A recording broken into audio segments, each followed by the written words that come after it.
Welcome back, everybody, to another episode of Coronavirus World Talk. Today, we have the pleasure of welcoming Christine. Christine, how's it going? Hola, ¿cómo estás, Martín? Muy How are bien. you? Muy bien. That's about it for my Spanish today. So, Okay. tell the people a bit more about yourself and how the situation is in Mexico. Well, what can I say? We have been better, but I mean, we are extremely healthy. So this is good for us. We're home office. Everybody's home at home.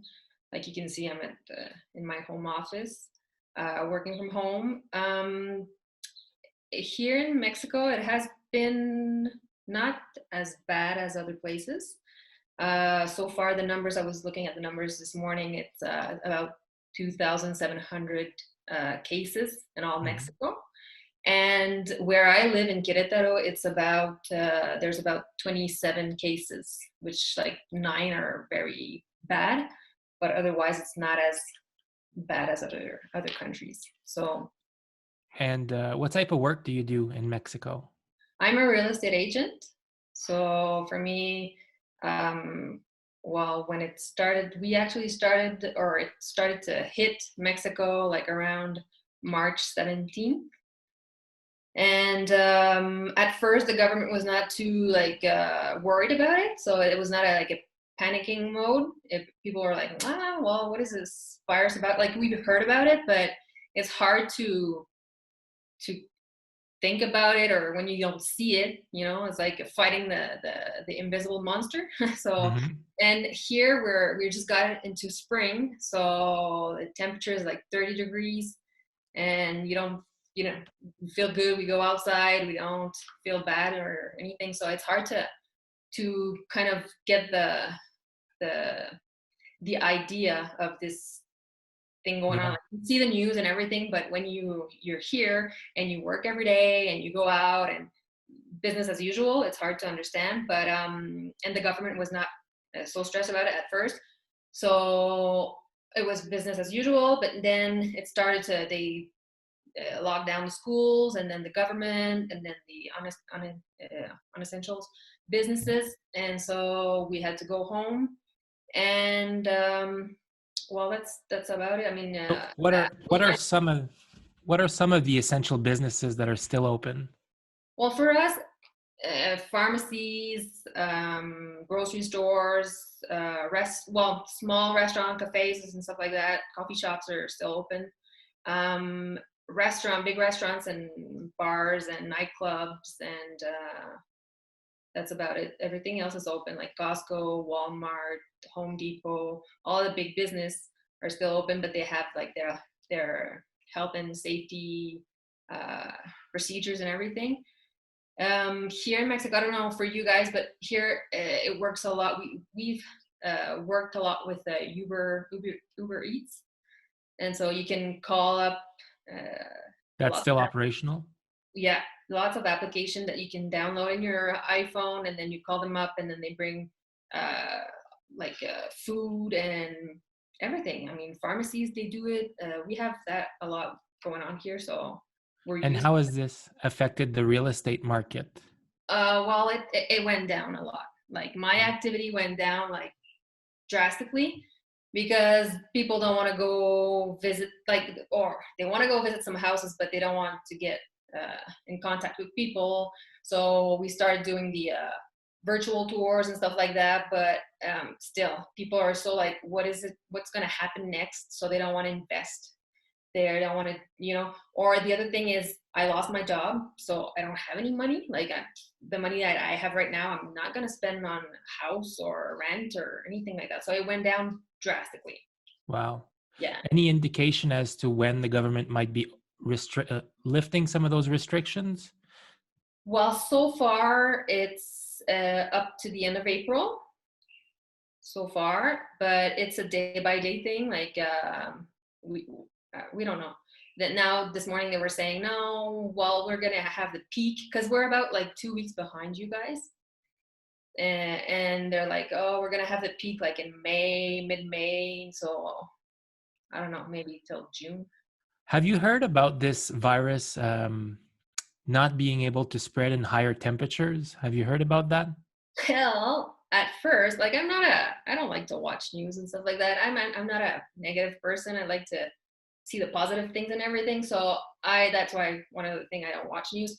But then when this whole thing started, I was like, whoa, because I have family in Canada, I have family in France, and so I was looking at the news and everything, and then I was thinking to myself, you know what? I think, and hearing about that also, and I was like, wow, like here in Mexico, we're in a great place. I think we're like it's good because it's starting like the hot season is just starting, like 30 degrees, like during the day, and at night it's so hot. So I'm like, wow, I think we're in a good place, you know.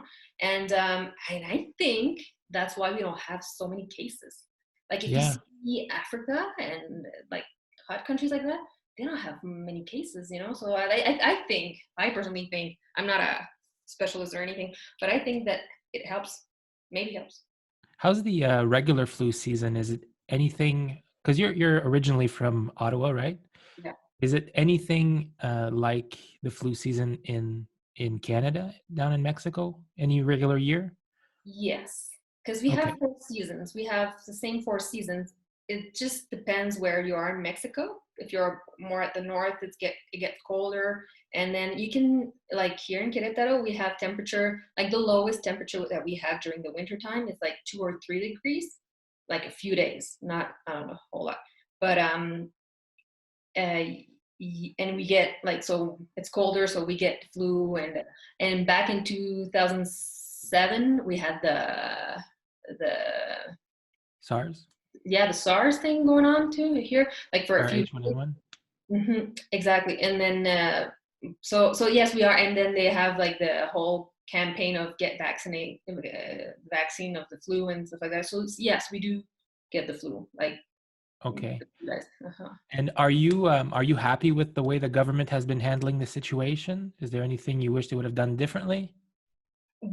Well, like I like the way that they didn't go like into a panic mode, but then the public were like, what's going on? They don't say anything. We don't know anything. Like, and it's true that they were like, oh, it's all good. Don't worry. This too shall pass, you know? And everybody's like, what? And so, yeah, I was like, okay, this is crazy because we don't know what's going on. Like, we don't know if they're going to do something or, so at first, yeah, we were like, back and forth on okay we should work no we should keep on going no stop no, so yeah I was like okay something must happen but at the same time then the health minister kicked in and he was like okay this is what's going on and this and that and so and he was very like I really liked his conference press and the information that he was giving and so I was like okay it's all good so it's good now on the economic side that's another deal like that's another thing here they're talking about like credits and stuff like that but there's nothing like uh really There's no planned official help for now, I guess. what There's nothing planned for helping out. well there's not a big action plan like they're just talking about a few credit here and there and that's it but other than that it's hard for us like entrepreneurs because for example I have employees and they're like you can't fire them you can't you still have to pay them I'm like full price like I don't know like you know and I don't want to fire anybody and I don't want to not pay anybody but it's hard when there's no money coming in so and then the employee here is very well like you know she has all the rights and everything and it's okay but for an entrepreneur for us it's it's difficult. Difficult. And this is obviously changing the world in so many ways. Is there any silver lining, any ways that you think it might be positive? Well, listen, I'm a positive person, so I'm not saying that this is not a good thing, but I do think um, that something good is going to come out of this afterwards. I mean, we're all like looking for the new normal in a way. So this is like since it's all over the world and it's the same thing. Like if you talk about you guys education, well, here we have the same thing.